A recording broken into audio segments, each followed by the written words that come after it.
How are we doing tonight? Hopefully you guys are having a good day because it is pouring fucking rain outside right now. Like, you probably can't see it. Yeah, you can't see it. But it's pouring fucking balls outside. And it has been all day, and we need it, thankfully. How was your guys' day?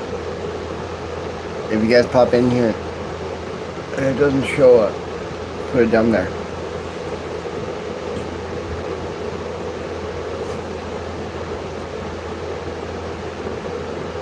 So do you have a rain-soaked day like me, guys?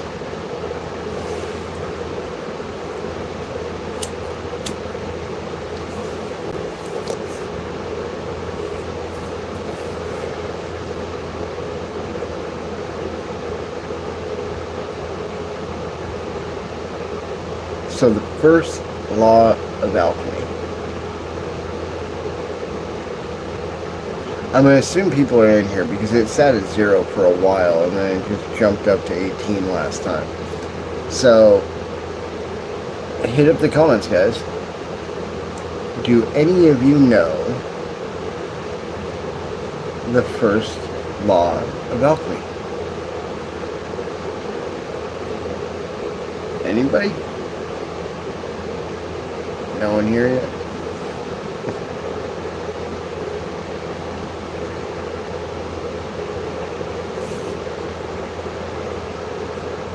Why do I bring this up? Well, for a while today, and not even like YouTube, not just like life, all day today. For some reason, everybody seemed to be bringing it up. Come on, Dustin, you can talk better than that. Everybody seemed to be bringing it up, and it's always in this like half-assed, ha-ha, like I know something you don't manner. And I noticed that people have some semblance of occult knowledge, but for something so basic, I don't know how people can butcher it so badly. So I decided, you know what, we are gonna talk about alchemy tonight. We're gonna start with the first rule, the first law. Because it seems like people don't understand the fundamental basics of what alchemy really is. Ladies and gentlemen, I'm an alchemist. You're an alchemist. We're all alchemists. Alchemy is... it's just Bob.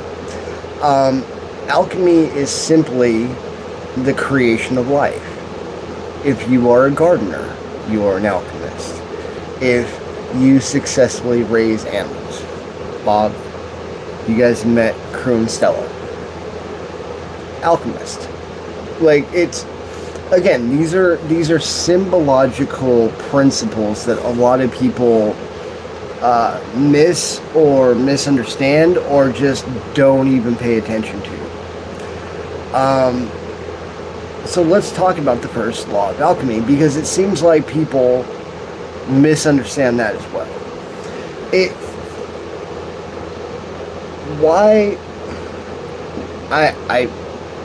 I constantly blame everything on New Age spirituality. I do. It's kind of like when Catholicism like kind of flipped on its head about 50 years ago, and that's why you can literally see like old school Catholics, new school Catholics, stuff like that. But it's really funny that people have this very self-centered me look at the law of equivalent exchange. A lot of people think that it goes, for everything given, something must be taken from you, right? No. That's not how alchemy works. That's not. You, you have to give something of yourself, whether it be symbological, physical, whatever. You have to give something up first before the law of alchemy gives back to you. Like, say,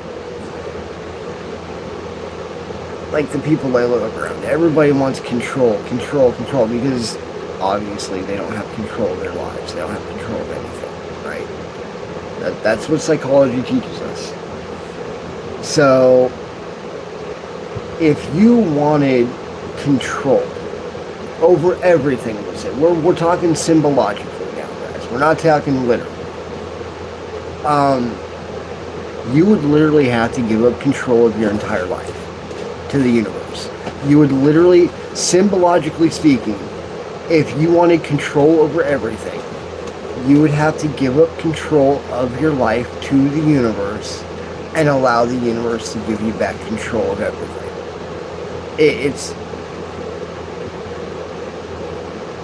It sounds weird, but it works. That, for anybody that's not initiated and doesn't know what the hell I'm talking about, that's the simplest and easiest way I can put it. But for it to work for you, ladies and gentlemen, you have to buy into it. Alchemy, just like the occult, just like Hermeticism, it's a one-way street. It's a one-way roller coaster. Once you get on, you cannot get off. What's that,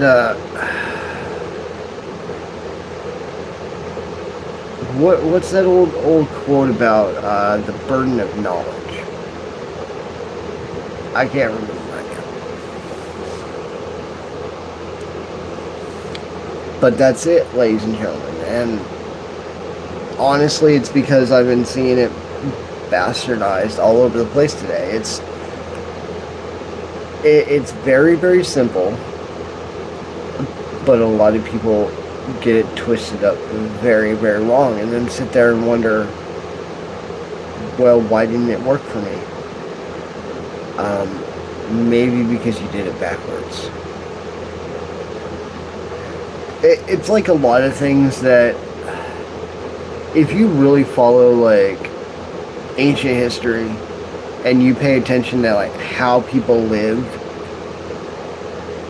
how they lived pre-Constantine, which is basically up until the end of the first 100 years of Christianity, pre-Constantine, I keep telling you guys, the world was upside down. Like, you would bring them here today, and they would wonder how the hell we survived. I am not joking. You guys might think so. You guys might not want to deal with it, but they would wonder how the hell we survived this whole time. I don't think very many of you realize that, because I don't think very many of you really care about that. But you really should. Like, you really should. And I don't understand why you don't.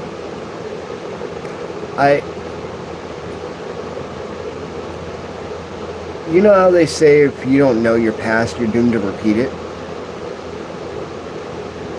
Why then, if everybody knows this saying,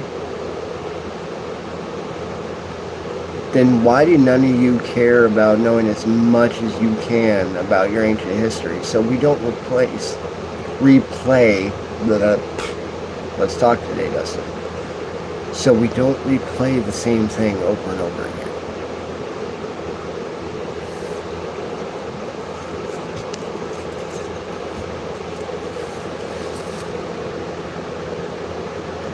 I mean,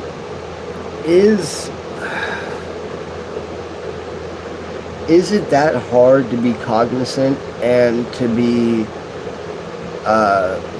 self-aware and to be self-accountable? Is it really that hard for someone to be a good person? To like actually take accountability for the things that you've done in life? Is it that hard? Why does everyone got to be a goddamn narcissist? Why does everyone got to be a goddamn narcissist? Can somebody tell me that? Why is it always someone else's fault? Why is it always someone else's responsibility? Why is everyone a fucking narcissist? Why?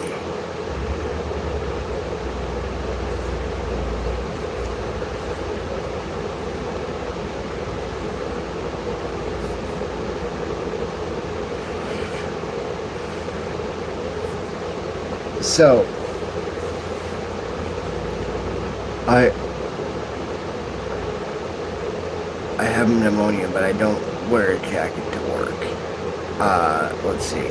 I've had 3 heart attacks, but I refuse to change my diet. I refuse to quit smoking. I refuse to do anything.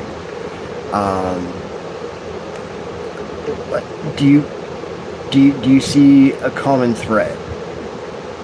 Like, why is it so hard for somebody to get up and do the things that they need to do? Why is it so much easier to excuse it and push it off, either onto somebody else or further down the road? Why?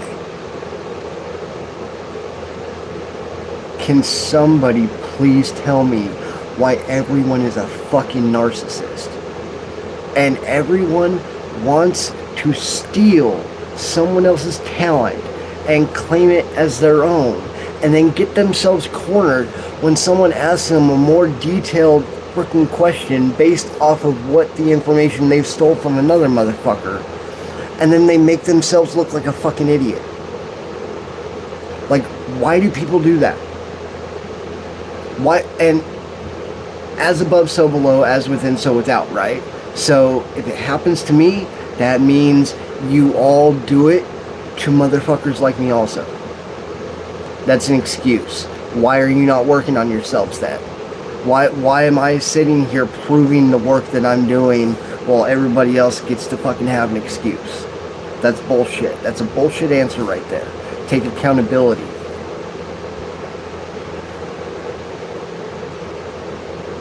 That's an excuse.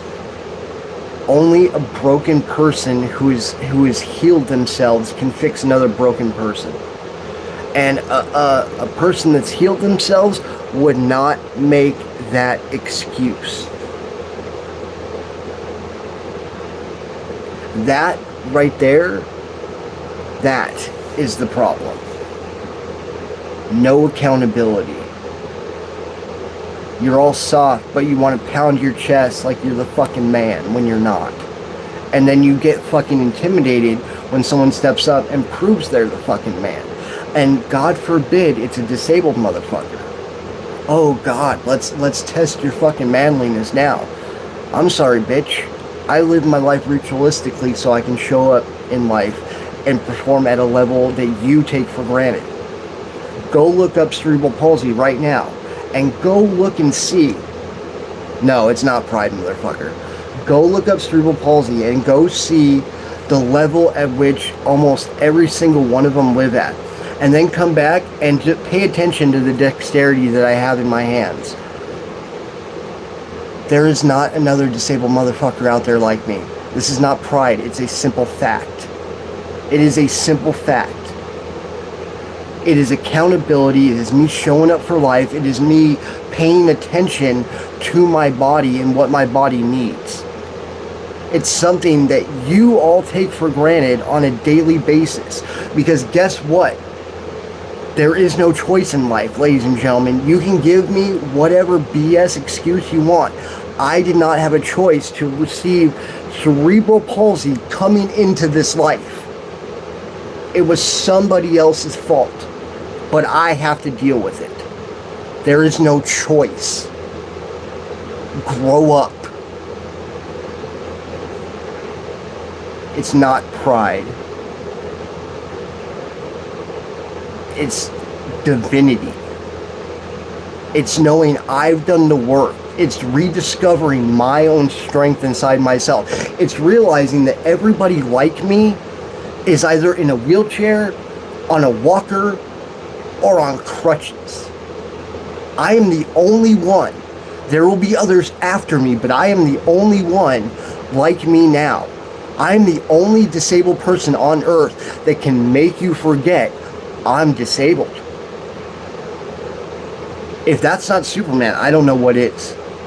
If that is not a real world example of Superman, I don't know what is. Tell me another disabled person born with cerebral palsy from birth that can run a 6-minute mile at 43 years old. I'll wait. Everybody that can perform at my level was a normal person that had an accident that became disabled. Nobody born with something that I have is at my level. That is not pride. That is me accepting the inner strength inside me. It's not allowing anybody else to claim my strength for themselves. Again, these are simple things all of you take for granted on a daily basis.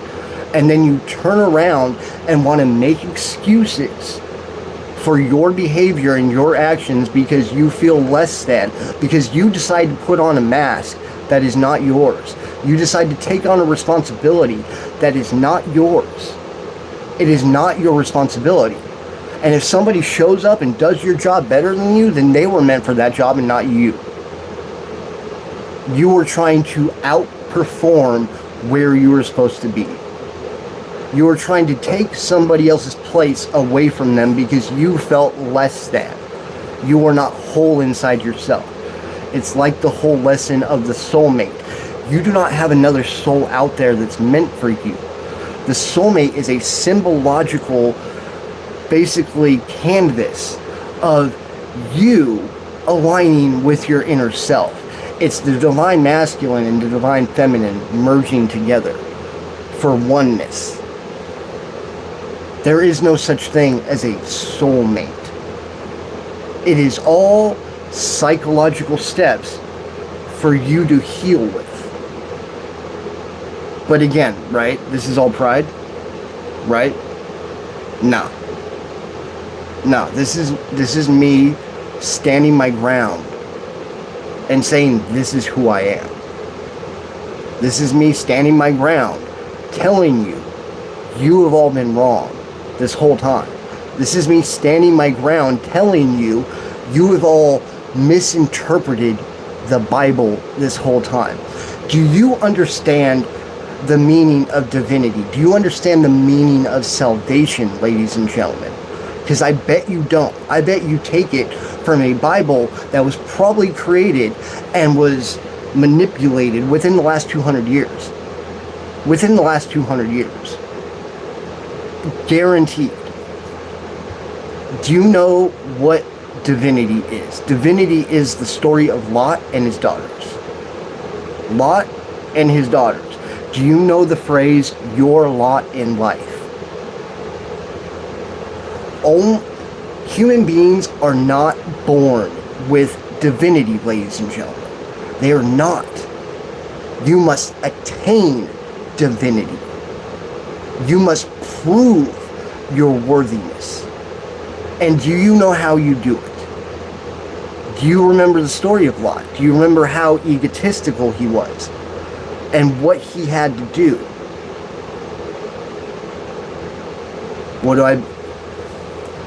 I'll tell you. I'll tell you right now. You have a choice when you close your eyes for that last time. You can either follow the light. And if you do that, we do this all over again. Slight differences here and there. Science proves it. If you don't, if you're a brave soul, if you are truly brave, you will stand there, resist the pull, look off into the darkness, face your fears, your demons, whatever symbologically you want to call it. And you call out and say, show me the way home. Because if you trust, if you just jump in there like, oh yeah, we know what, then you were never initiated. Because you must be initiated to understand the question. And the magician always asks why.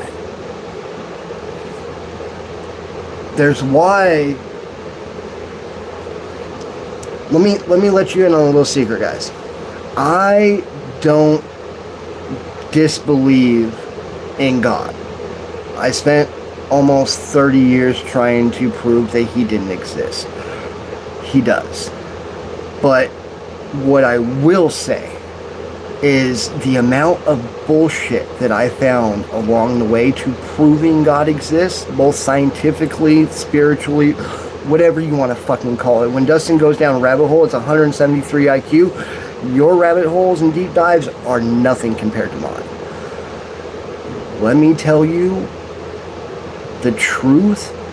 That the Bible is a Disney-fied version of a Game of Thrones epic. They simplify everything to where you do not understand shit. How, dude, go back like 3 or 4 lives ago. I already explained this shit. Obviously, you're jumping in for the first time and you're being a smartass trying to be like, fuck off. Alright? I don't give a shit. You want me to explain it real quick? It's this simple. We are, 13.8 billion years old right now? We are supposed to go to anywhere between 32 to 36 billion years old. Tell me, smartass, why is there matter in the universe that's over 46 billion years old? Huh? Penrose already told you. It's because reincarnation exists. We do this over and over again with slight variations every goddamn time. There is enough matter in the universe right now because we are only 13.8 billion years old. Let me repeat that again. That proves that's 3 cycles ago. 3 fucking cycles ago. Why you think there are so many fucking sayings going back to, we've done this before, we'll do it all again, and there's so many more. Dude, you get, yeah, exactly. Well, it doesn't matter what people think. Like, the further back in time you go, Mike, the more everybody agrees. Tell me I'm wrong. 2,200 years ago, there was no separation of science and spirituality or religion or anything. It was all one big pie.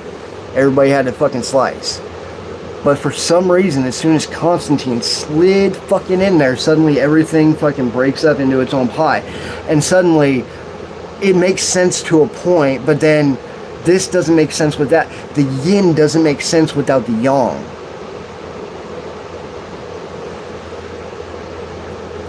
There is no science without mysticism.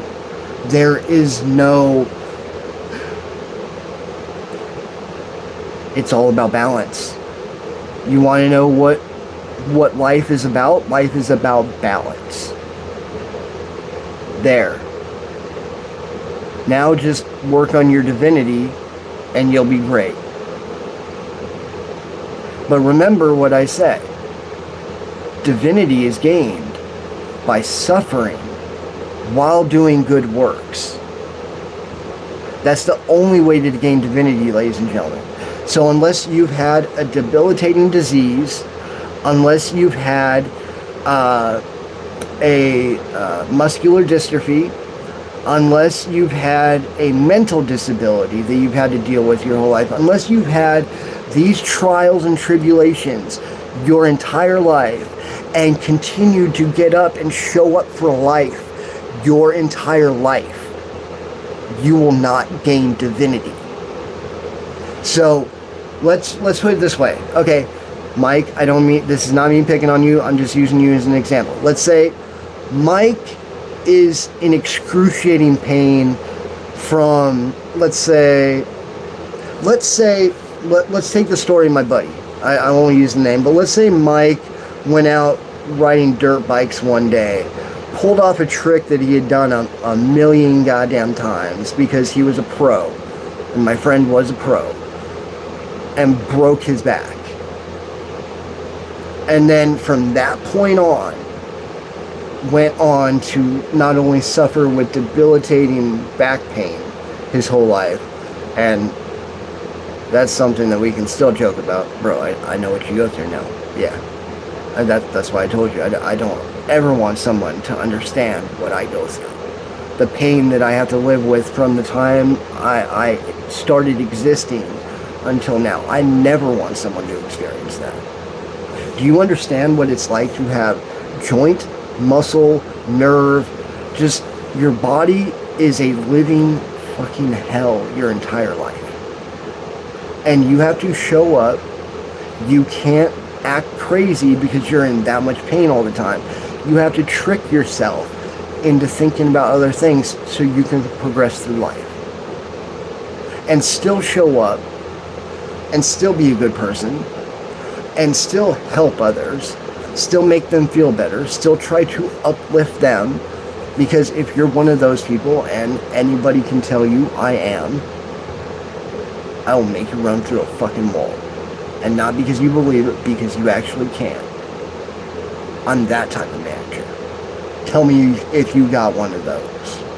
Because I know not many of us exist. See, and we'll actually get into that. Actually, let's get into that right now, because that's actually on my mind. Ladies and gentlemen, a real manager does the job himself. And anything that he can't get to, he assigns to his other people. And a real manager will hand out the sales to everybody else and sweep it up at the end of the day, because he knows he gonna get it all. He knows if they put out 8, he bringing in 10 by the end of the day. That's why he's the manager. But he makes sure his people get theirs before he gets his. That's how you keep your team up. That's how you keep them inspired. I will never ask you to do anything I am not willing to throw on my shoulders first. Oh my God, he's disabled and he's still willing. Yep, that's me. Challenge me. Let me prove you wrong. It has been a motto my entire life. Ask anyone.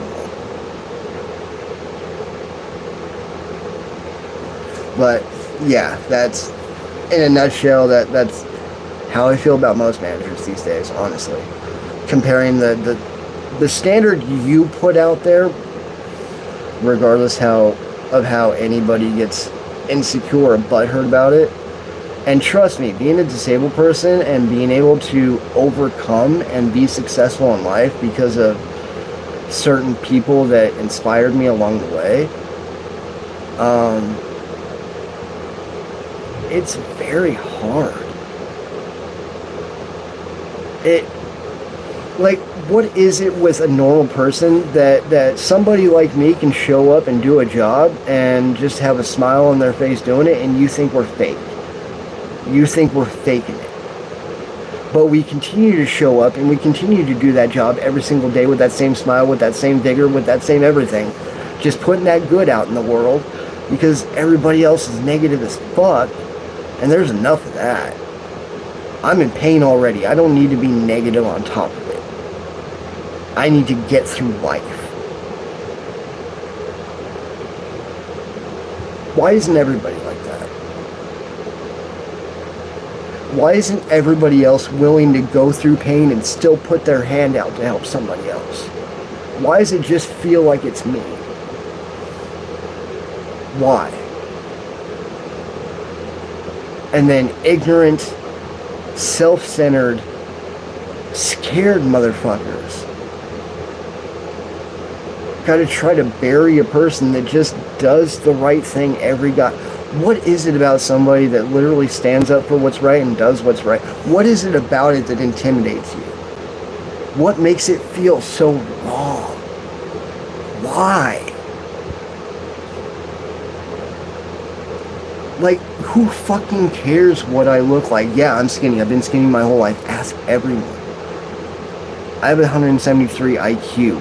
I don't want to be on drugs. I don't want that dumbed down because that's my edge. While all of you are still fucking calculating it, I'm done. Show your work. Go fuck yourself.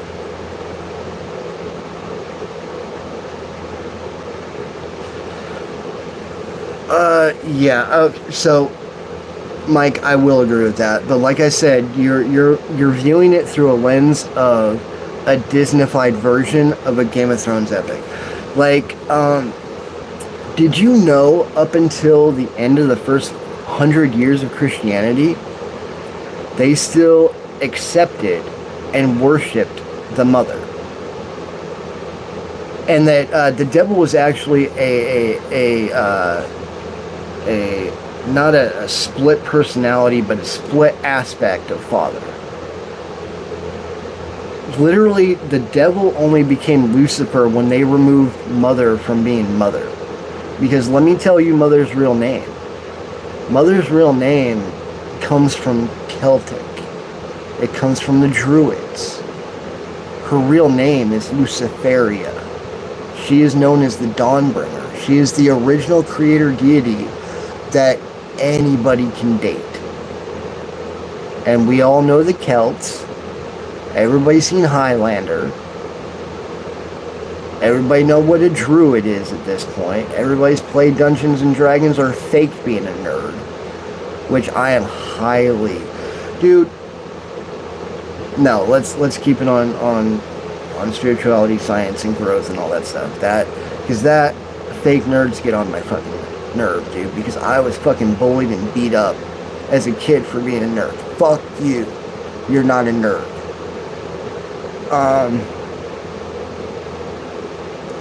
Yeah, so Mother was replaced after Constantine came in, and she was made the devil. That's also why the devil has 7 different goddamn names, because it's the devil from 7 different fucking religions.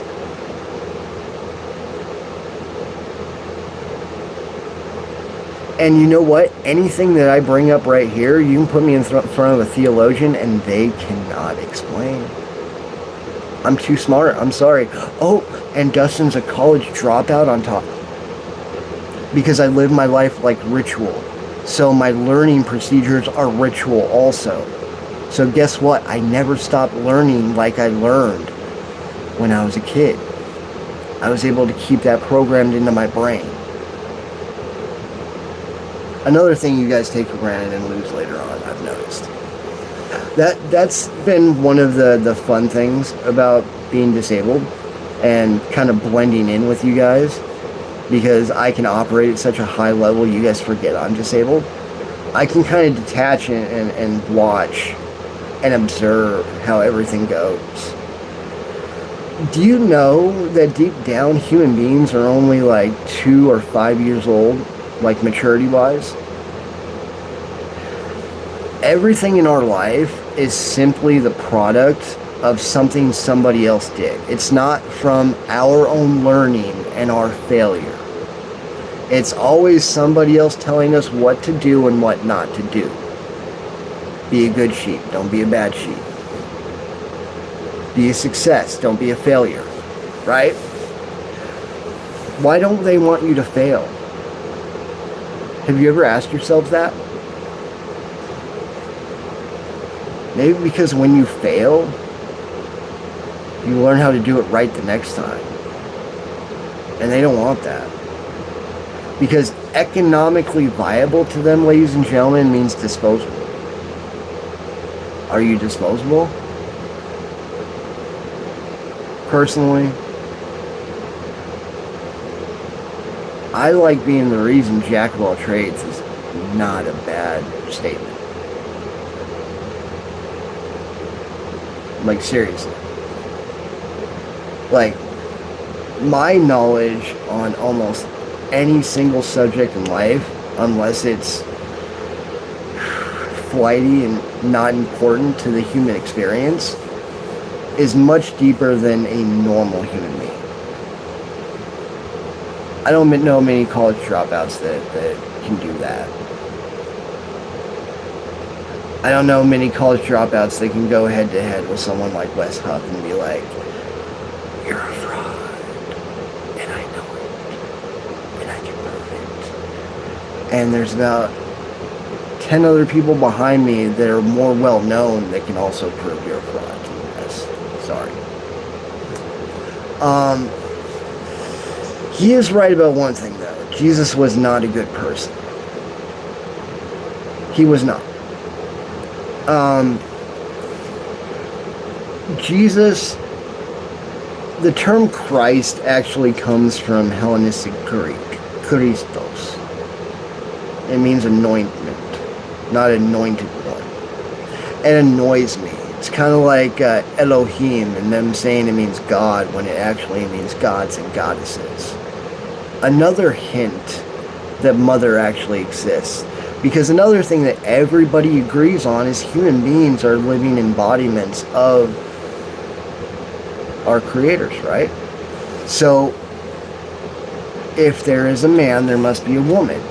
And a man, as far as I know, at least, we can only seed, right? We can't birth. It takes a woman to birth. So, how can there be a father? Symbologically speaking, if we're made in their image without a mother. No. Jesus did not save your life.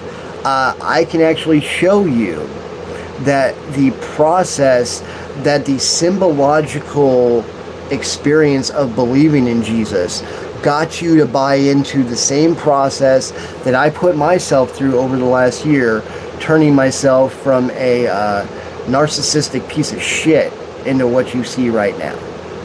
Literally, I can prove this process is the same thing that Christians use to better themselves, that Hindus use to better themselves.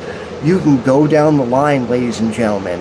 The 12-step process is a 12-step process for everything in existence. Sad fact, but it's a fact. Jesus didn't save your life. It was the process that you used. It was the symbological meaning of Jesus that you bought into to help you buy into the process to make you a better person. Bet me. Again, you don't know the whole story. And I'm not saying God doesn't exist, but Jesus is not the person you think. He was not a good person. He was a self-absorbed, powerful magi that believed the apocalypse was coming in his time. So he forced the Christos, the Christ consciousness. And then everything else happened. And you should probably learn ancient Hellenistic Greek. There is a wonderful course you can take for free that you can then go online and look up on the Septuagint and read all this for yourself so you know it's true. That is self-delusion. Not the experience itself. Don't get me wrong, Mike. Don't get me wrong. But the image you have of him has been force-fed down your throat since you were born. I'm not denying your experience because we are all a piece of the whole. I am both alchemic and hermetic, please. There's not something that I'm going to disagree with you about there. I'm simply saying the lens that they make us believe it through is wrong. Is very much wrong. Dad is not the forgiving one. He's still the stern, cold-hearted son of a bitch he always been. Like think original. He never been anything different. In spiritual terms, in spirituality, if you do that whole New Age spirituality like I did, because it's more of like a psychological step-by-step guide. Because I like Carl Jung, I like Nietzsche. I would definitely say, father is definitely the Saturn aspect, and mother is is the warm, loving one. She basically took over in the New Testament. They were like, oh, no, we're not using dad for this one. We're using mom.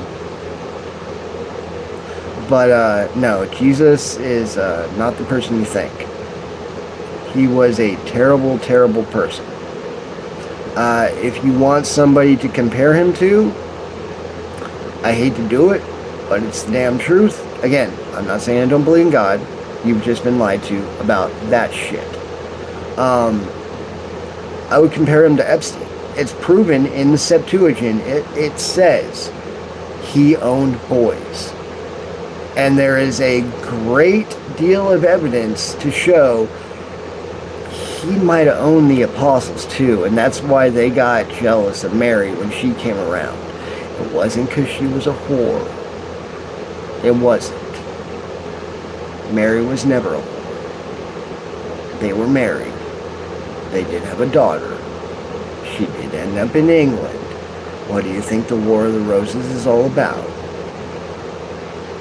Why do you think Henry VI is known as the most pious king to ever exist, and he was the last, and that I know of, only king to be trusted with kingship in England, France, and sitting Pope of the Church?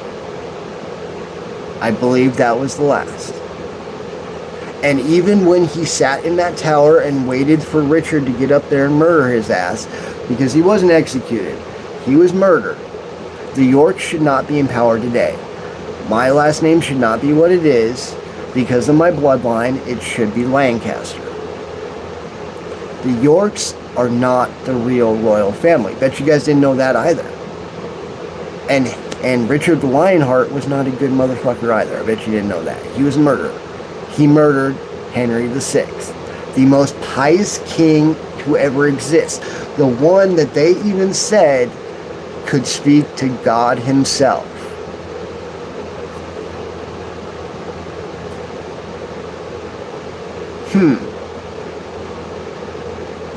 Kind of puts credence on the whole Sarah started the whole royal line. Kind of puts credence on it, doesn't it? He was so pious and he was so connected to God, ladies and gentlemen, that the Catholic Church themselves wanted to step in and save his ass. And he said no. He wanted to be a martyr. He wanted to be a martyr for the wrong fucking reasons. He thought that everything would be hunky-dory, it would be out in the open, they would be okay. Nope. It wasn't. Supposedly the line of Lancaster ended right there. But it didn't. If it did, I wouldn't be here today. My kids wouldn't be here today. My parents wouldn't be here today. Because surprisingly, it very much is like Game of Thrones. Like the lineages that came down and then they started, and it's incesty, disgusting. But it's true. It's like everybody comes from one of 7 houses around the world. It's very disgusting when you actually have to focus on it like that. Bet you guys didn't know that either. But no, spiritual experiences do exist, Mike. I will never discard that. Not ever. So, one thing I will say. Being disabled, you are far more sensitive to everything else than anybody else. I can tell you that. It's because you have to be so self-aware of what's going on in this motherfucker the whole damn time. It's like, okay, I know I can do this up until this point, and then my back, like it's doing right now, is going to cramp and give out. I've been working with 2 pit bulls all day, so give me a second. And then it's knowing, okay, I can be, fucking, won't even pop. I'm going to be on my feet for 10 out of 12 hours today, let's say. Okay, I need to be able to do this. So I have to plan everything accordingly so I can make it through a damn day, so I can earn a damn paycheck. Because it's not a matter of me wanting to or having the desire to. It's not a matter of me not showing up. It's a matter that my body is not like yours. And again, there is no choice in this life, ladies and gentlemen, because if there was choice, would I have chose this? I mean, if I wanted to be Superman, why wouldn't I be Cam Newton? Like, if I really wanted to be Superman, why wouldn't I have chosen to be Cam Newton? If I had a choice in this bitch, why would I be the Superman of disabled people? Why? There's no choice in anything. It's cause and it's effect. It's the whole purpose of the debate between free will and destiny.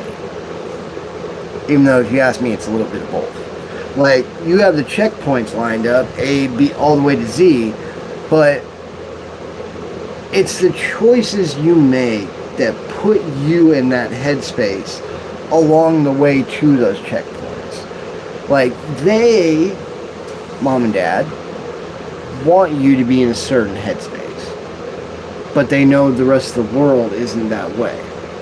The rest of the world has been lost, worshiping false idols. And, like, do you guys really think that you're not worshiping false idols right now in your lives? Do you really think you're not? Again, this is somebody who studied symbolism from around the world for the last 30 years that dates back to beyond 5,000 years ago. Like, do you guys really think you're not worshiping false idols right now in the world? Even a religious person, do you think you're not worshiping a false idol? You're ignorant. Yes, he did exist. I'm living proof of that. Thank you.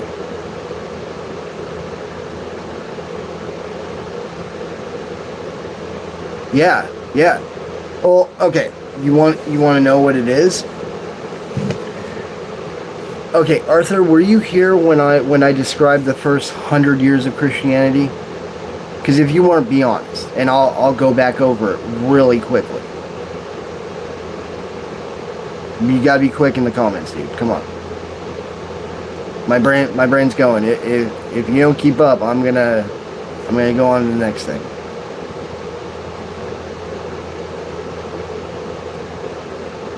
Alright, fuck it. It's annoying me, so I'm gonna tell you guys anyways. So, the first 100 years. Here's the story. They didn't die for a lie. They didn't die for a lie. He was a powerful magi. He was inducted into the mystery schools of the time. Much like Tesla preached the concepts of 3, 6, and 9, the concepts of frequency, vibration, and energy, these mystery schools did the same thing. Like I said, he was a powerful magi. But he was very... If you read the Septuagint, he wasn't a good person. He was not a good person.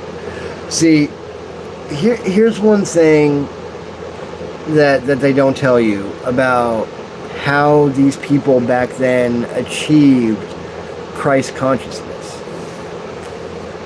It required 7 different kinds of snake venom. So, let me explain this a little bit more. So, the day he died on the cross, he didn't die from the spear. He didn't die from starvation. He didn't die from anything other than this. he was on 7 different kinds of snake venom. And when he got arrested in the garden, that boy that ran away was giving him the antidote to this drug that was giving him Christ consciousness, that was giving him connection to mother and father. Alright? You have to do these 7 different kinds of snake venom that can kill you. And you have to have an antidote within, I think it's 30 minutes after the effects start taking place. Or you're dead within hours. So, the night he got arrested, they snatched him before he could take the antidote. He was on 7 different kinds of deadly snake venom so he could open his third eye, again, mystery school, and convene with the divine. That's what Jesus was doing that night.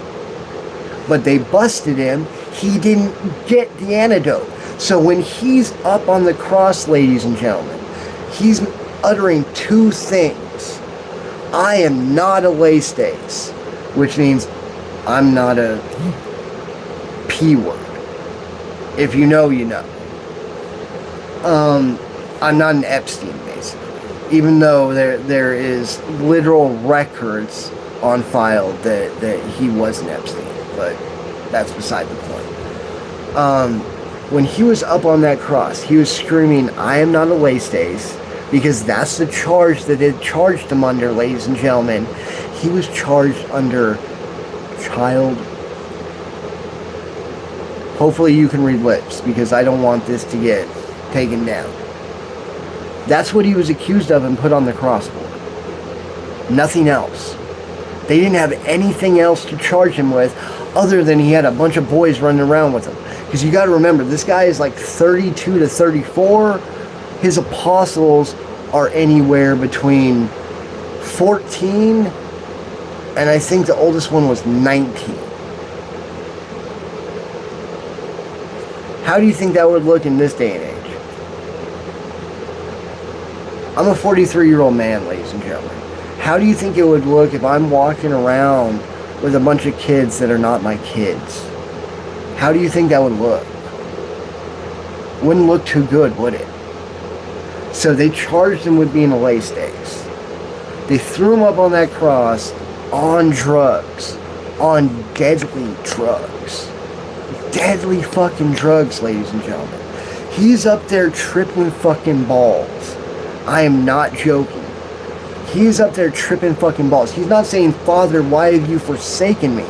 He's screaming, I'm not a lay-stays. Give me some fucking water. Because one thing that happens when you're on that 7 different kinds of snake venom, it's like smoking weed. It's like extreme cottonmouth. It dries up every ounce of moisture in your body first. That's how you know it's kicking in. And he's screaming up there, give me water, give me water. And they're down here on the bottom of the cross with these things of water and vinegar and something else that you got to mix in with it.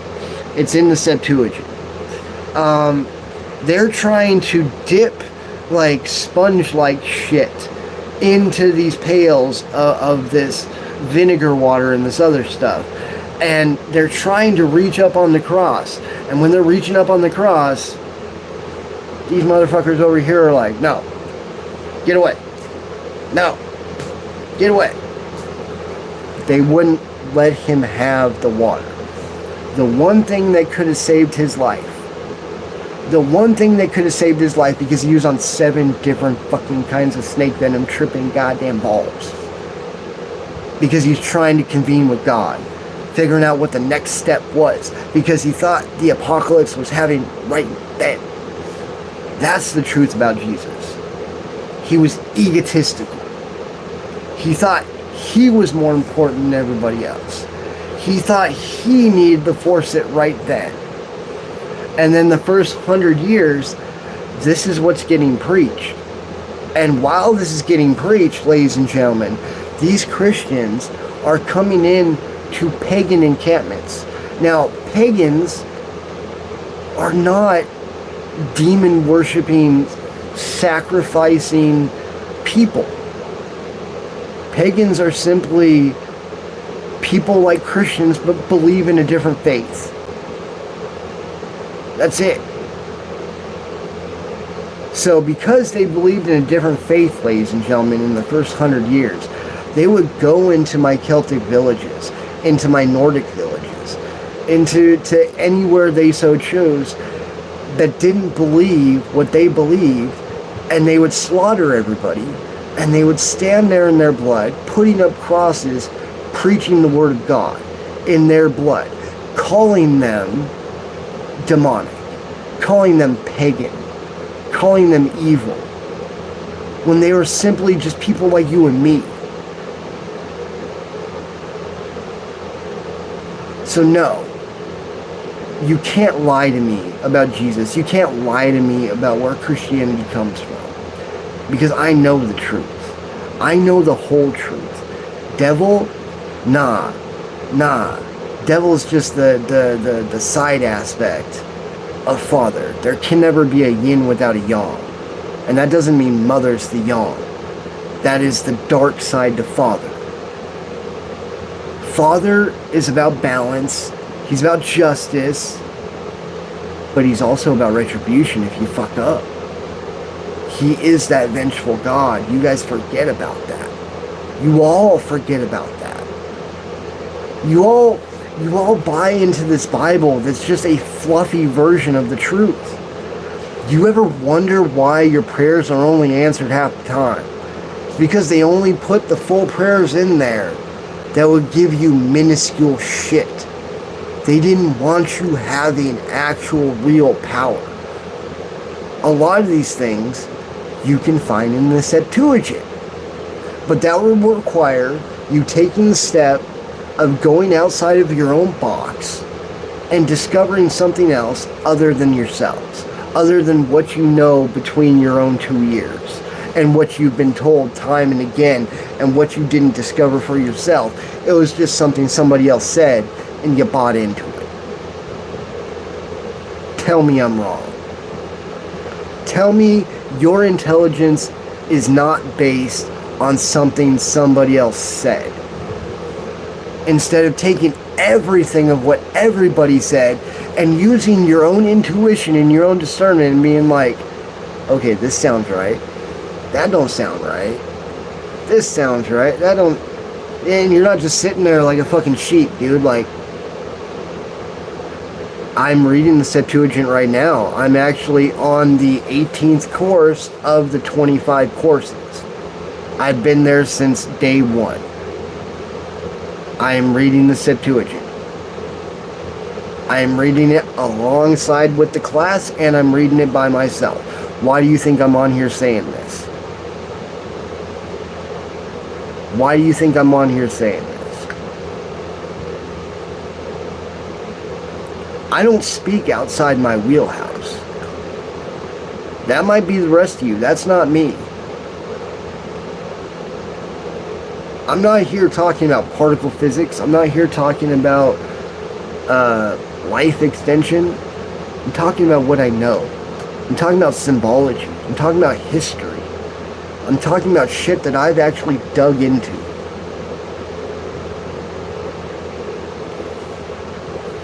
But again, unless you do the work for yourselves, you're not going to care.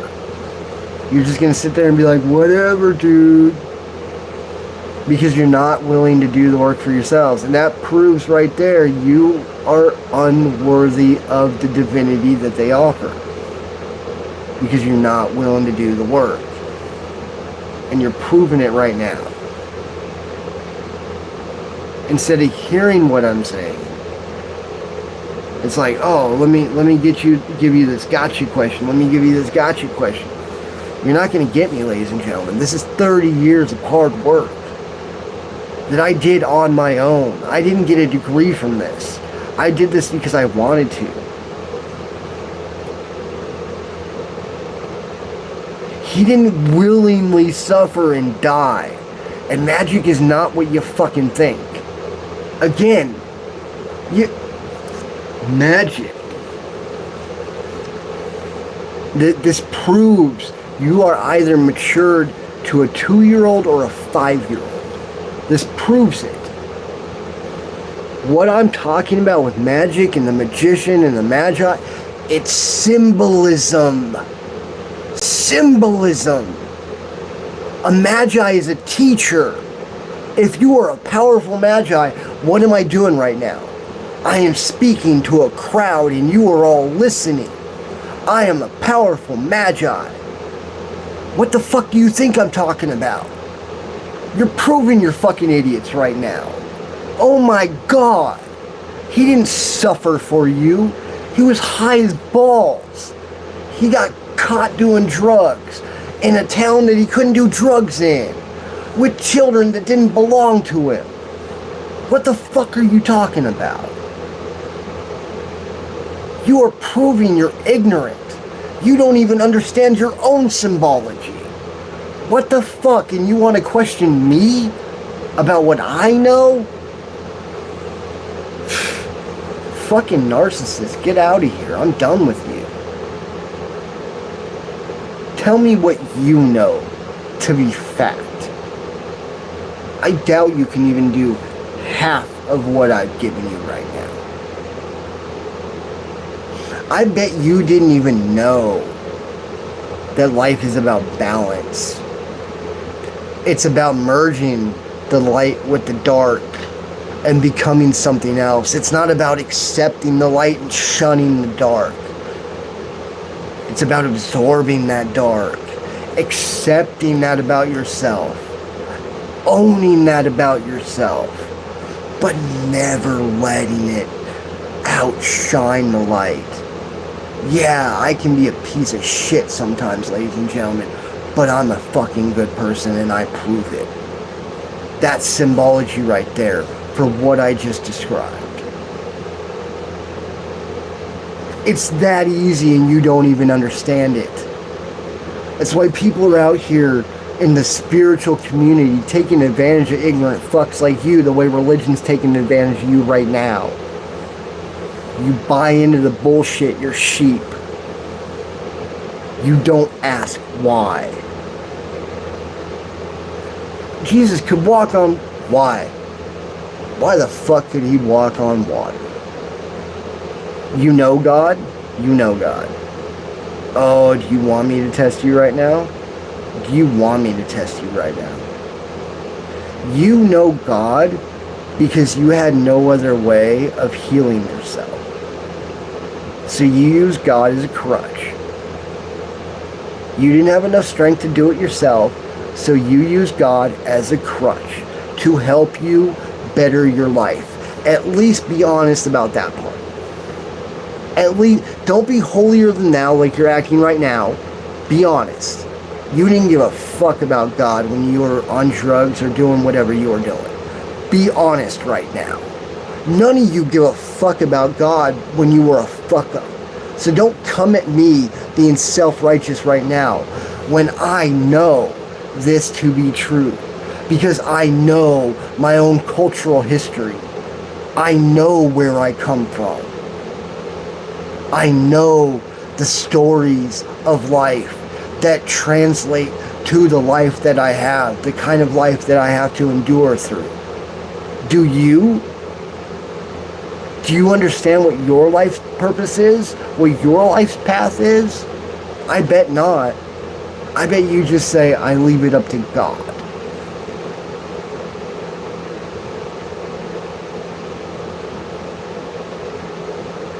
That's still kind of an excuse, Mike. That's still kind of an excuse. I'm gonna be honest.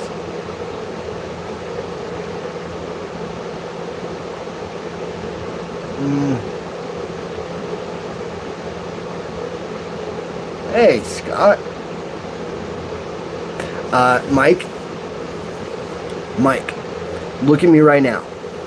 I have cerebral palsy. I have spinal bifida. I have a curvature in my spine that looks like a goddamn S, like I'm Superman. It hurts like hell every day. You are strong enough to do it alone, my friend. If I can do it alone, anybody can do it alone. Anybody has that strength. You just have to look inside you and remember the person you were before the world hammered you with a bunch of fucking shit. That's all you got to do, my friend. Just look inside yourself and do the dirty work. Don't lean on mother and father for it. Remember what I said. Divinity is the act of suffering while doing good works. It's a mentality. Can't stop, won't stop. You are strong. You came into this world alone, Mike. I love you, Scott. You came into this world alone, Mike, and you're going to leave this world alone. You have to go through everything in life alone. You might have, I'm not going to assume gay or straight. You can have a man or woman beside you, but they're still not going to understand what you go through. They can think they know, but you still go through it alone. We were all made strong enough.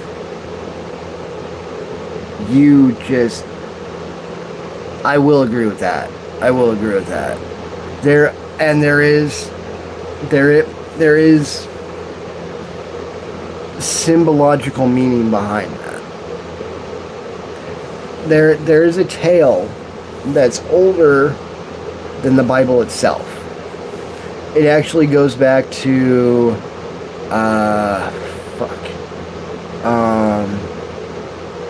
was it Babylon? It wasn't. It had to be Babylon. It couldn't be Samaria. That literally we're all born unclean, and this is Babylon's version of purgatory, and this is how we earn our divinity to the next level. I mean, there's a certain variation of it in multiple. Oh shit! I haven't even had a drink of this yet.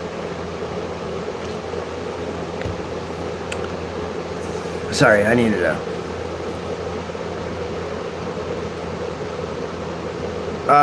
Dude. No. Now, I'm not going to dispute Arthur. I'm not going to dispute the crucifixion. I'm not going to dispute it. But, no. Much like you're doing right now. Here, let me. We're gonna adjust this. Hold on. Back's starting to hurt. I can't bend over anymore. Sorry about the. Hold on. I'll balance it. Give me a second. No. I will never dispute the crucifixion, Arthur. But what I will dispute is the misconception of the miracles.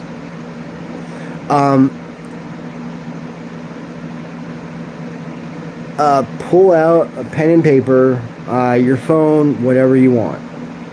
Type this down. I had to do this for my brother and for my cousin as well. Write down The Immortality Key. It is a book. I'm here every night, Mike. I'm here every night. We do this every night. Ask Scott. Now, in the Immortality Key, it explains how, up until the end of the 1st century in Christianity, they used the same venom, they used the same drugs. People like Amon Hillman call it the purple. Whatever. I like his Dennis Hopper persona, but that's about it. But this drug was always used to commune with the divine. But a side effect of this drug, because it's 7 different kinds of snake venom, you trip balls, like I said. So you see things that aren't there. They never sacrifice. All of that rising to heaven, everything else, if that is a legitimate account, I still haven't seen anything to show that it is. It looks like it's just symbolism thrown into the Bible on behalf of Constantine. but there's no proof here or there which way of it. Of course, you have all of the detractors and all of the supporters and everything else, but at the end of the day, it's going to be he said, she said. It's always going to be he said, she said. A lot of this stuff is going to be he said, she said because of the way Constantine set up the whole goddamn religion. The whole Bible is essentially based on Paul's recollection. Because Paul was the final disciple to be alive. He was the one that took Christianity to Rome. He was the one that set out on the road that actually took it there. And it had been going for quite some time there in Rome by the time Constantine got there. And as well as the immortality key, ladies and gentlemen, look up Constantine. I challenge you to find something that he is known for other than the Bible. There's nothing. He only made Christianity the worldwide, grounded philosophy for everyone in life because he had nothing else to his name, and you had motherfuckers like Julius Caesar, Augustus, Tiberius, everybody coming before him doing great things. And he was a goddamn nobody. Period. End of story, full stop. Constantine was nobody. He needed something to attach himself to. But he had nothing. So he took Christianity, he took this religion that was hated around the world because they were known for murdering and slaughtering people if they didn't believe in their God. They were worse than the Quran believers. They were worse than the Kabbalah believers. They would actually kill you in your home if you didn't believe in their God. That's what Christians were like before Constantine got his hands on it.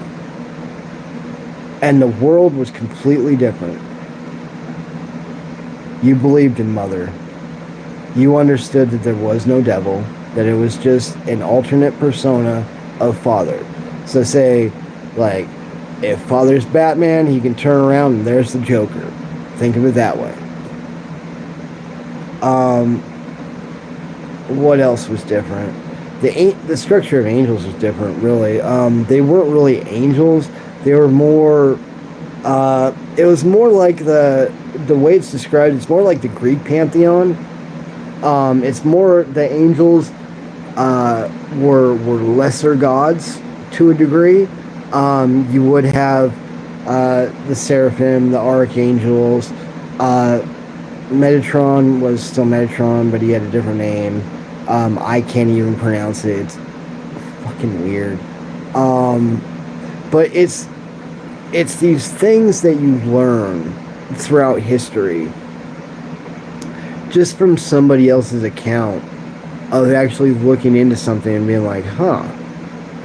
And the way that they would cut it down, even till, take Mel Gibson for example, ladies and gentlemen. Mel Gibson even says that he does not practice the same Catholic faith that everyone believes in today. That he still practices the Catholic faith that they practiced before 50 years ago. But wait, why would it be different just 50 years ago? So if a conjoining faith like Catholicism can change within the last 50 years,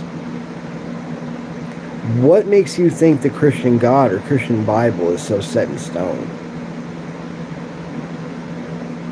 When we actually go off of the Catholicism, believe it or not. Bet you didn't know that.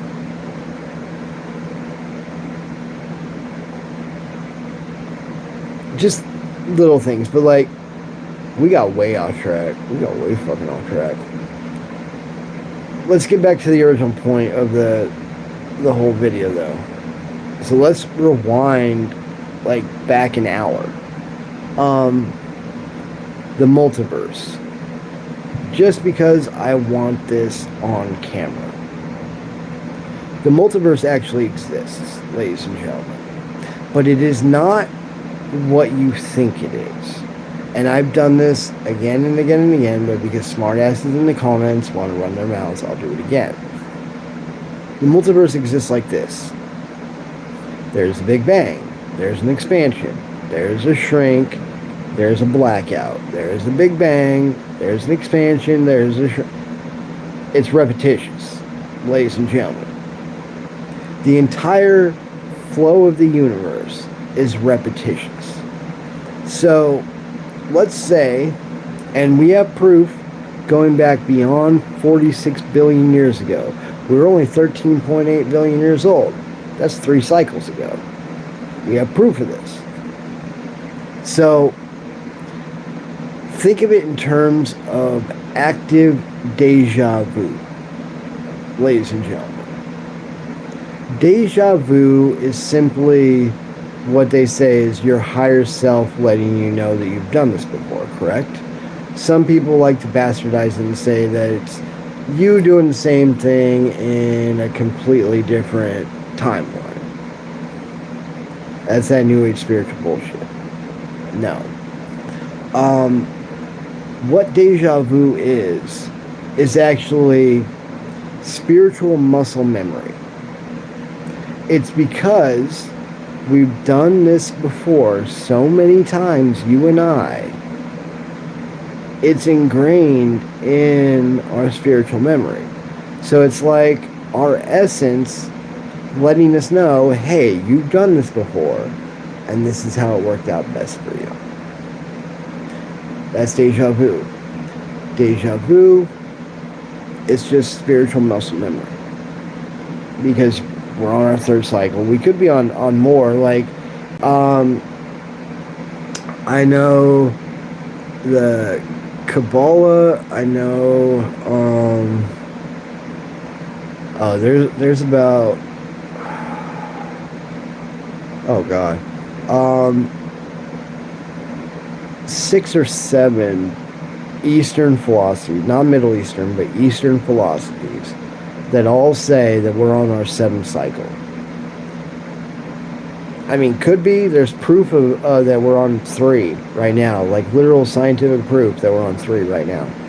But here's how the multiverse actually works: is while we exist, we do this over and over again. This time I have cerebral palsy. Next time we do this, ladies and gentlemen, I might be missing an eye. I might be missing an arm. I might be missing a leg instead of having... It's the different things like that. Instead of having brown hair, you might have pink hair. Everybody thinks it's such a big swath of a turn. But it's literally little things. That's why repetition.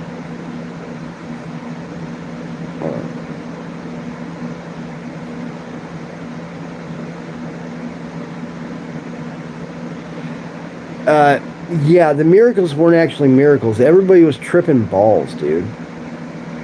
He didn't actually walk on water. He didn't turn water into wine. He didn't multiply bread or fish or anything. They were all tripping balls, dude. They were all tripping balls on the purple. They were all tripping balls on the purple and believed that he was this messianic person. Meanwhile, you got to understand, Christianity at this time was like a handful of people. It's like me sitting here with 20 of you in the room. That was Christianity at the time. So you and 19 of your buddies are sitting in a circle tripping balls with me and the rest of the world watching you being like, we got to watch out for these troublemakers here. We don't know what they're going to do. They're tripping balls on drugs, and they got a bunch of kids over there. We don't know what they're doing. Don't know what they're doing. There is literal evidence, by the way, ladies and gentlemen. Jesus' own mother was sold in the temple. They fed her drugs, somebody knocked her up, and then sold her in the temple and called him the Son of Christ. There is literal fucking evidence of this. But again, you'd have to do the work in order to know this for yourselves. But literal fucking evidence that Mary was knocked up in a temple and then sold, and then Jesus was claimed to be the Son of Christ, so no one had to deal with the repercussions of that. Bet none of you ever thought about that before. There's an explanation for everything. I'm not saying that God doesn't exist, because there is a universal oneness that connects us all. I'm just saying, and I've been saying this for the whole time, ladies and gentlemen, that each religion on earth, think about it, because everybody references the 7 tribes of man, the 7 divine bloodlines. Everybody comes from one of these 7 bloodlines, right? Each religion was given a piece of the puzzle. But because no one stepped out of that religion, because all they knew at the time was that section of earth, they didn't expand beyond that because they could die, right? Think about how long ago this was. They blew up that piece to make it the whole puzzle. The whole puzzle.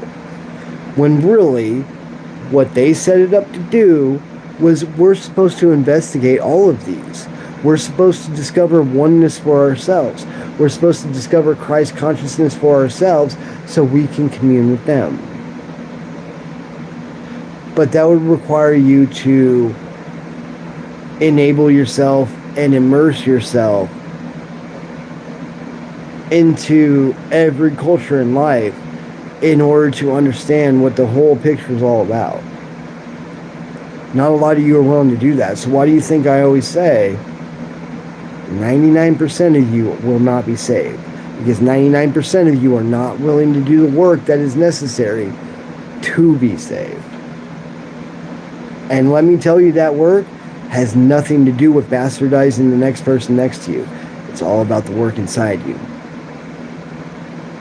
And if you were truly whole, if you were truly complete, if you were truly following God Father and God Mother's path, then you would not be criticizing another human being. You would be listening to the symbology in my words and relating your life to what I'm saying and finding common ground. But none of you do that. You all play victim. Let me start over. You all poke the bear, and then you all play victim, and then you claim spirituality and religion and you found God to get yourself out of it. Oh, I was a bad person. What?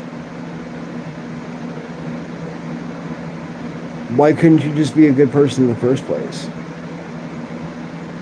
That's a legitimate question. Why couldn't everyone just be a good person in the first place? Give you something to think about. It's like what I told Tiff the other night. When she questioned me about politics.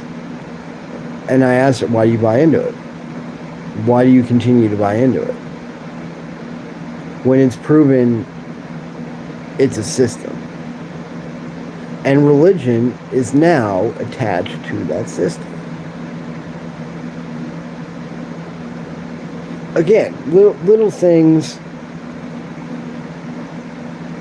that you can notice and either shrug off, or you can notice and be like, I wonder why. I mean, come on. You guys have to see the whole correlation between all of it. And yet you still buy into religion, you make excuses for it. Even though it shows all this evil around the world in its name. And you still excuse it. You have proof that your leaders can't even explain or refuse to explain because they know the truth the same way we do, and if they admit to it, it brings the whole thing down. like, they know Satan doesn't exist. They know Lucifer is actually Luciferian. They will never admit to this, even though you can take dated Scottish text showing Luciferia existing before any incarnation of Yahweh. Any incarnation of Yahweh. But they'll still discount it. Right? Still discount it.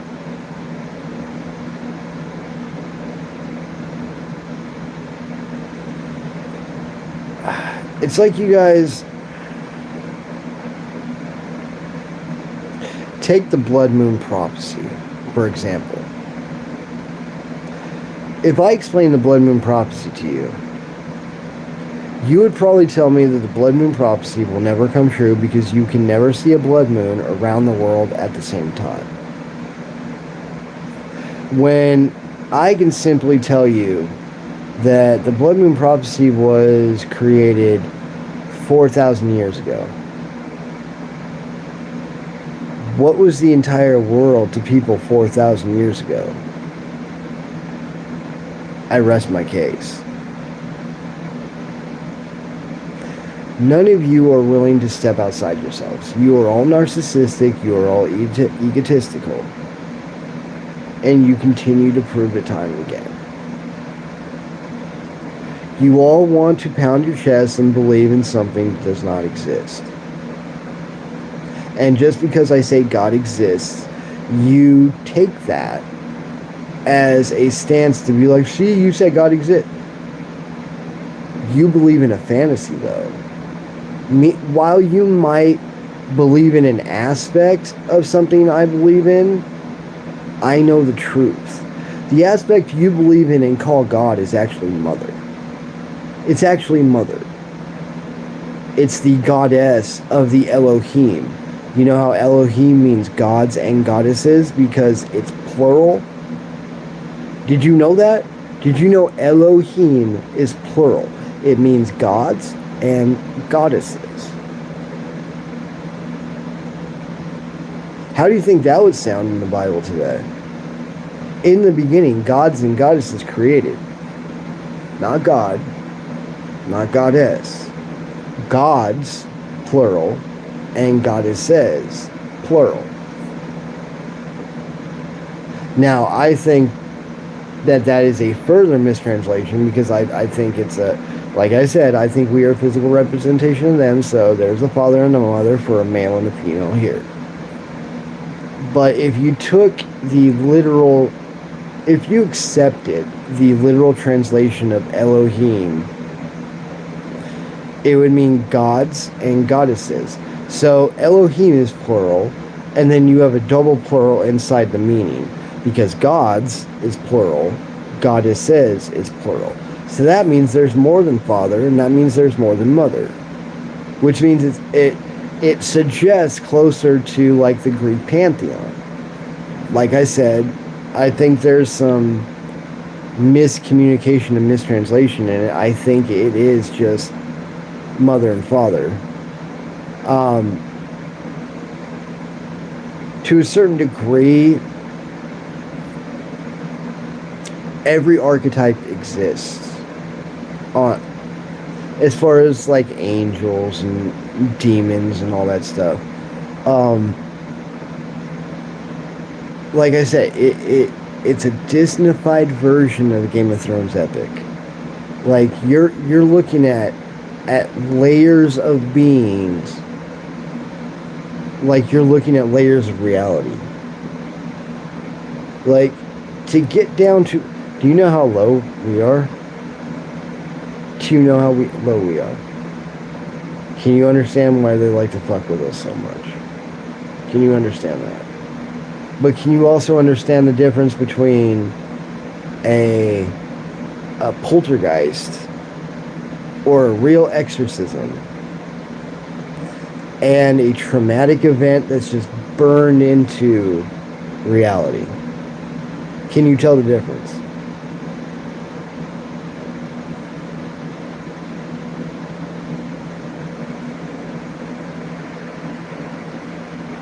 I wonder.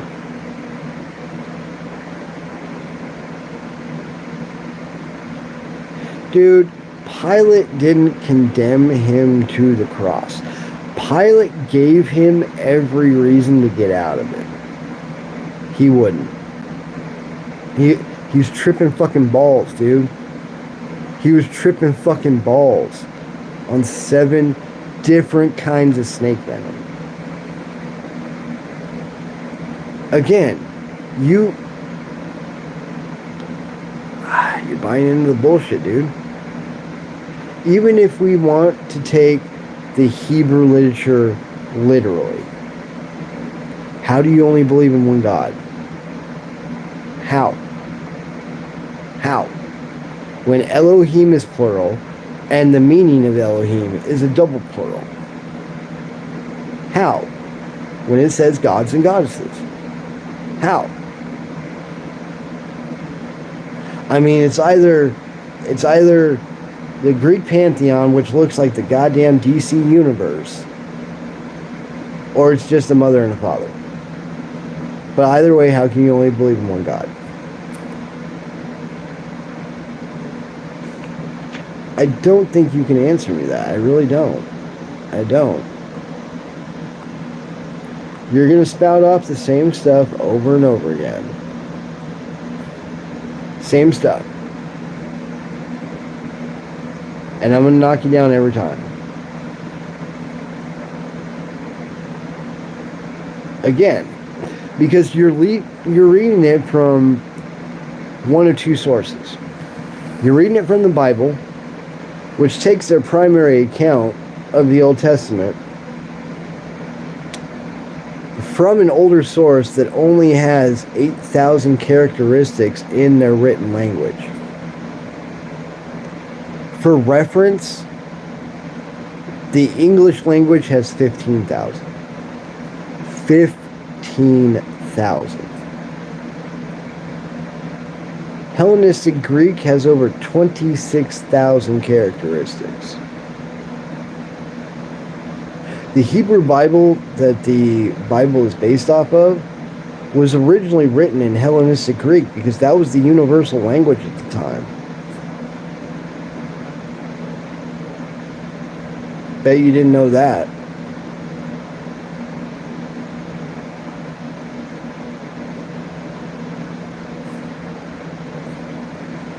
Anything you guys want to come at me with, I'm going to feed back to you. Go and look something else to come and try to discount me with.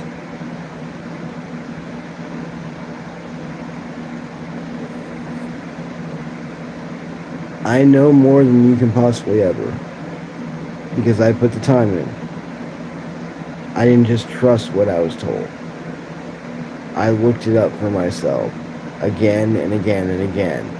Not just with what my people believe, but with what my people's enemies believe, with what their friends believe, my friends believe. Because you have to have a balanced view about everything in life, don't you, ladies and gentlemen? I would think so. Otherwise, what the fuck? What the fuck, Chuck? What are we doing?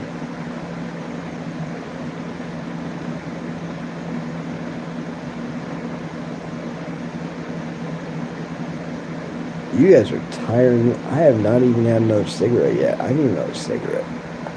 This is kind of fun, actually. I'm not going to lie. It's kind of fun. Kind of.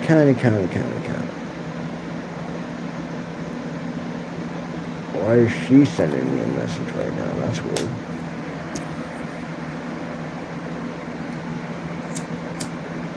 It's kind of...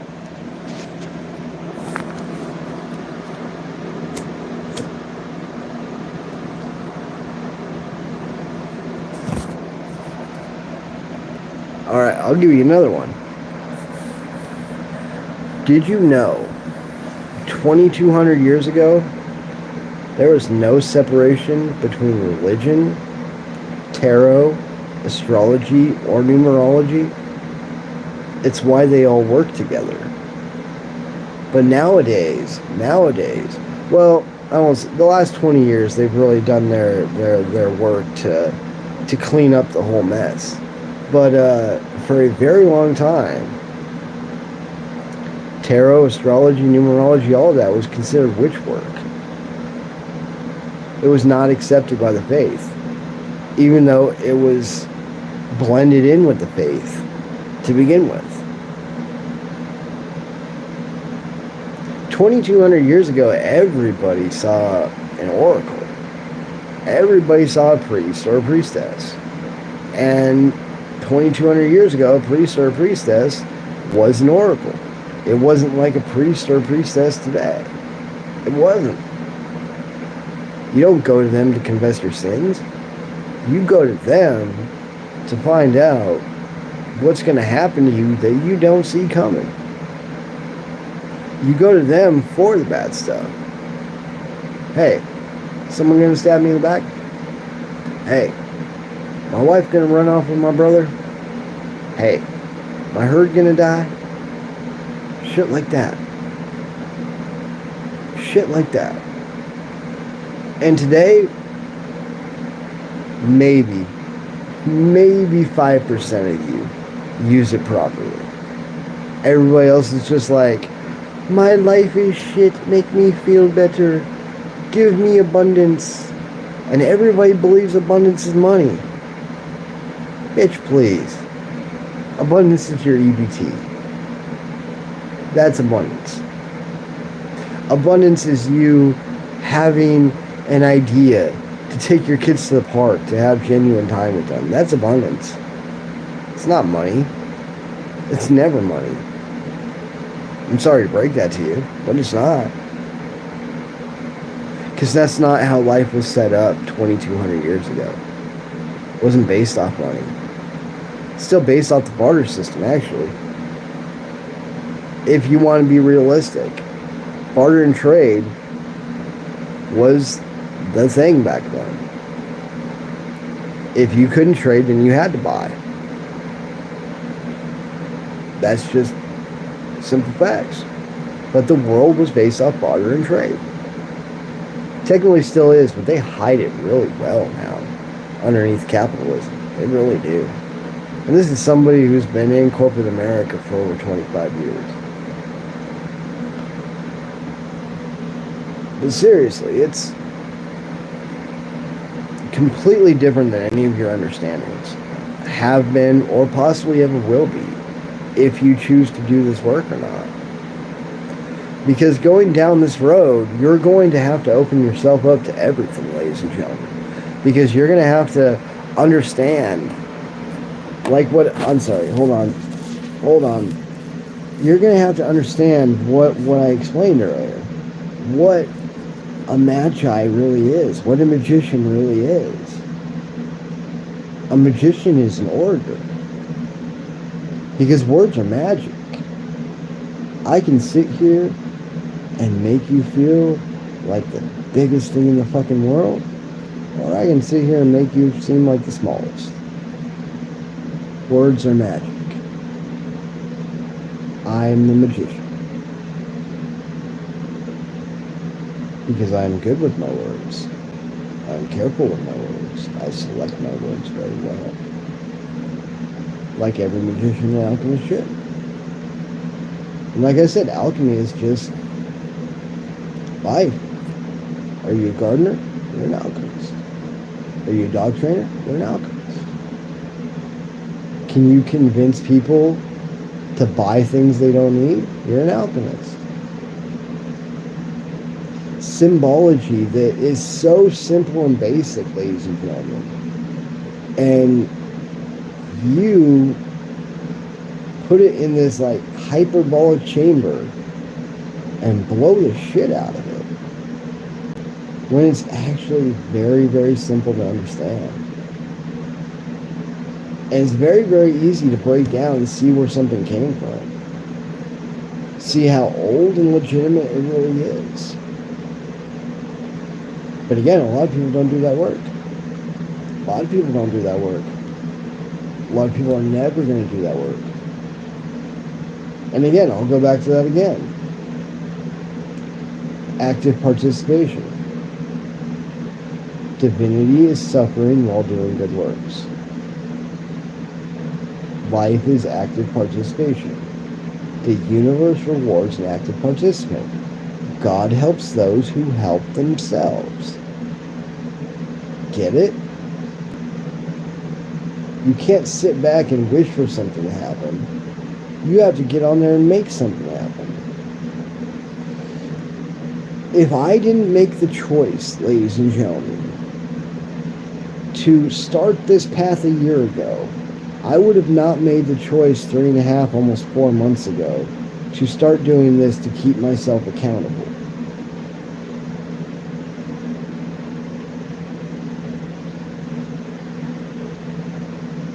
Or is it a choice?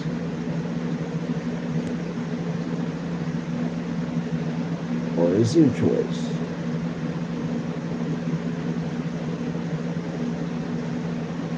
See how I'm magic right there? See how I'm magic right there? I just made a comment about it being choice because I got you so lost. You forgot that I told you at the very beginning of all this that none of this is a choice. Words are magic. Words are more magic than you could possibly imagine. And it is the former, it's not the latter. There is no choice. There is a choice. I wouldn't have been born disabled. I wouldn't have chosen to put myself through this hell. Not ever. Are you crazy? Not ever.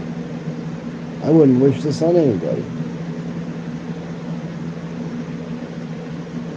Dude, okay. Again. Let me break this down in childlike terms now. Everything that you have read has been changed and manipulated through the lens of somebody who wanted to make this the biggest religion in the world. He overblew the real story of Jesus in order to create something that he would be remembered for, because he didn't want to be the Roman ruler remembered for nothing. None of that, except for Jesus being on the cross, is true.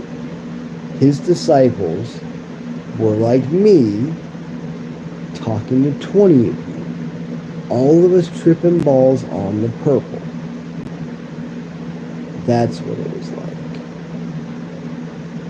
You can accept this, or you can't. Either way, it makes no difference to me. Your salvation is your own. I'm simply here trying to help. If you don't want it, you don't have to stay.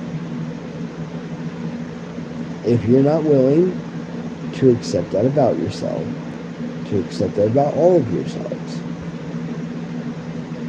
it's not on me. I've simply figured this out over a year of hard fucking work. Of applying myself and keeping myself accountable. And by keeping myself accountable, it bleeds out and keeps everybody else accountable. And the more I've done this, the more I realize that less and less of the world is actually accountable for anything that they do.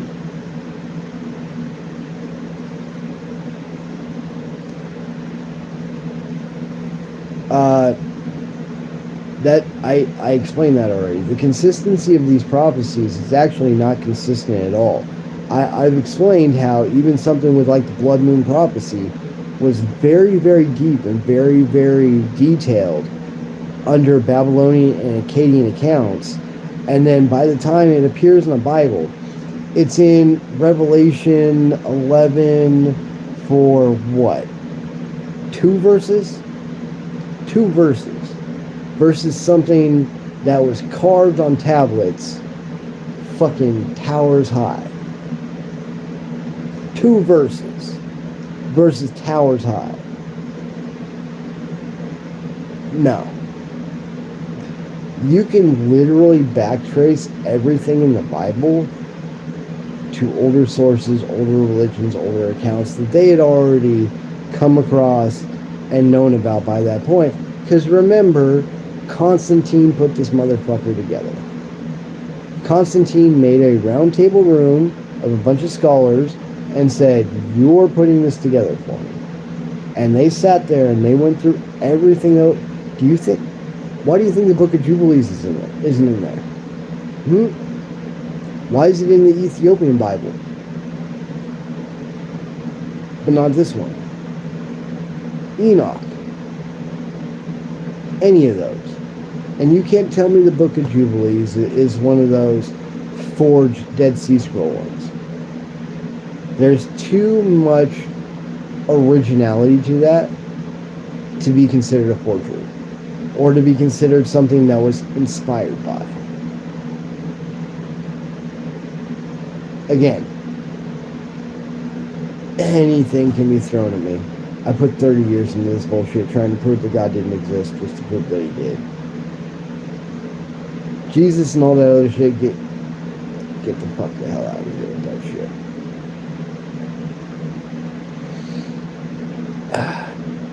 shit. Literally God and Goddess and this whole universe and how it all works is a lot closer to pagan explanation. It's a lot fucking closer to pagan explanation than anything else. Most of the shit that you guys believe in comes from paganism. Or what you deem to be paganism. I call it normal people. Like, do you know that they overblow Samhain? Do you know that they overblow it?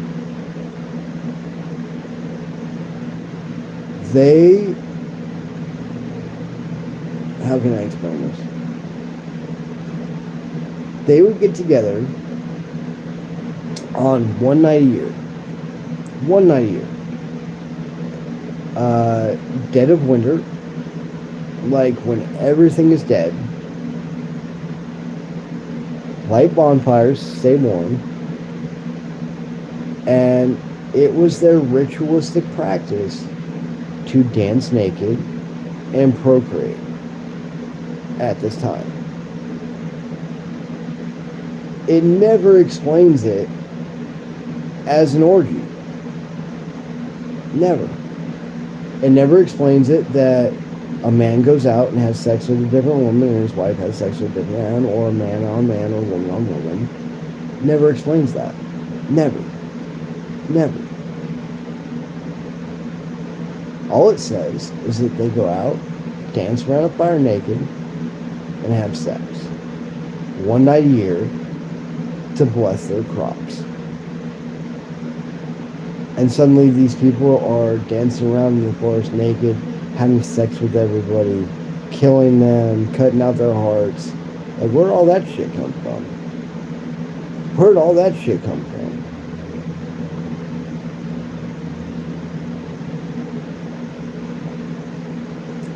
Little things, ladies and gentlemen, little things.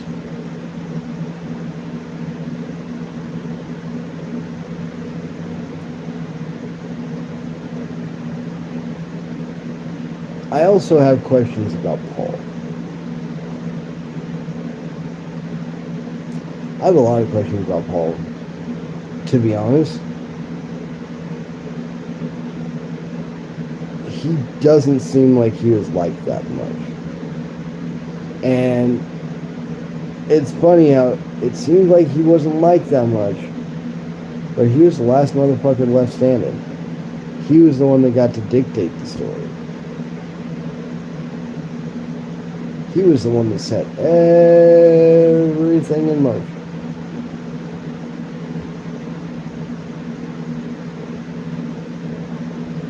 No one ever talks about Paul and his influence on everything after everybody was gone. Because he didn't start making these changes to the faith before even Constantine got his hands on it, until all the other disciples were gone and only his word remained. It's why a lot of people still think that Mary was a disciple, and she was buried beneath everybody else.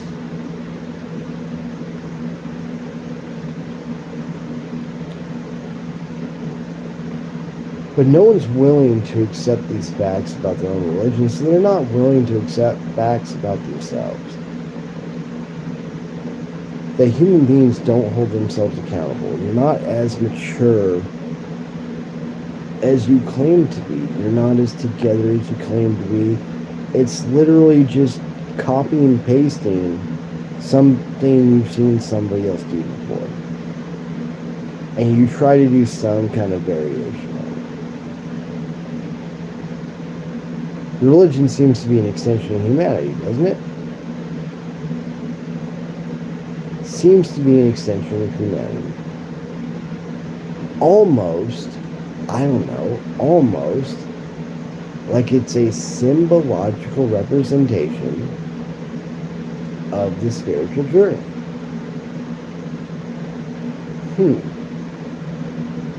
But we're almost at 2 hours, guys. I think I've rambled on enough. I will catch you guys all tomorrow. Same bat time, same bat channel. I'll see you guys then.